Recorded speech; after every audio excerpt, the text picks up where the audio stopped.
Hey everyone, I'm Winnipeg Sun Sports editor Ted Wyman here with CFL football reporter Kirk Penton, and we're outside the Blue Bombers locker room after the 2016 CFL draft. And Kirk, a pretty good day for the Winnipeg Blue Bombers. They didn't have a pick until the 9th and 10th overall in the second round, but it seemed like some players fell to them that they really feel can be of use to them very soon. Yeah, first pick at number 9 was Virginia defensive end Trent Corney, very athletic fellow. Only played a couple years of defensive end at Virginia, but got on an NCAA team and did well. So with Jamal Westerman and Keith Shalogan on the defensive line, that's some very good depth there.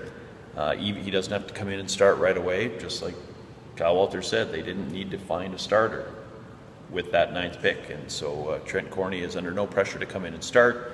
Then at number 10, they got an offensive lineman in Michael Couture, who comes out of Simon Fraser. He had a very good day at the CFL Combine back in March, performed very well against the defensive ends, and he'll provide them with some depth. They needed an offensive lineman there if they want to start 3, and they got one of the 6 or 7 who were pegged to be very good offensive linemen in this draft. I think that was a very key pick for the Blue Bombers.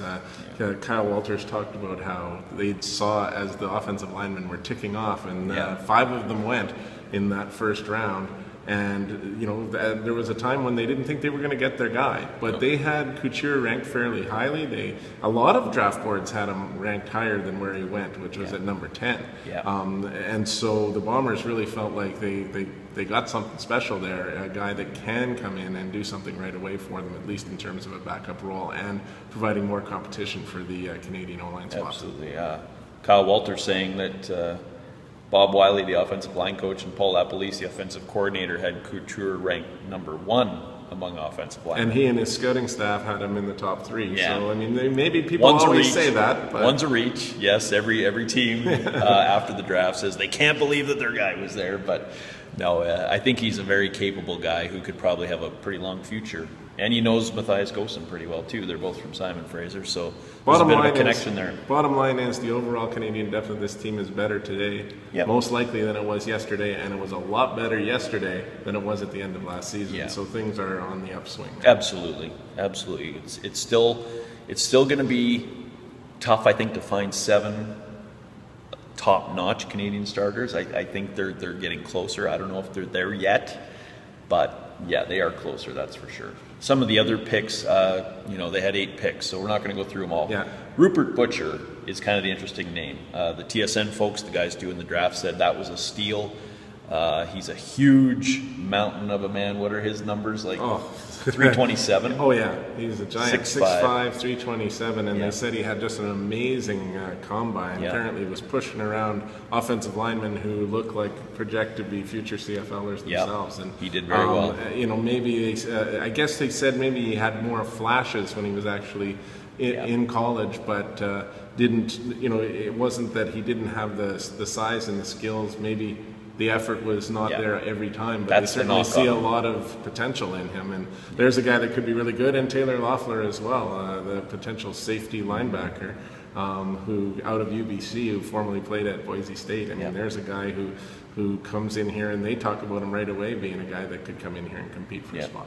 Yeah, Taylor Loeffler, I saw him at the Combine where Rupert Butcher also had a very good day, and Taylor Loeffler just looks like a football player. He's like 6'4". He just looks like one of those guys you want on your football team. Brian Doby, Bison's head coach, just raves about Taylor Loeffler. Said he was the key member of the UBC defense that won a Vanier Cup. So, yeah, you look at that, and there are some positive signs out of what the Bombers did tonight. Well, there sure are. We're going to have to wrap this up, but we should say that Brian Doby's Bisons had quite a good day as well. There they are, the Bisons. With, several players drafted, including Alex Vitt going to the Blue Bombers as wide receiver. That's right, another very notable Bomber pick. He went 55th overall. He said he couldn't believe that. He said he was stunned when he saw his name come up on the computer. So it was a pretty good night, I'd say, for the Bisons and the Bombers. We'll see how much.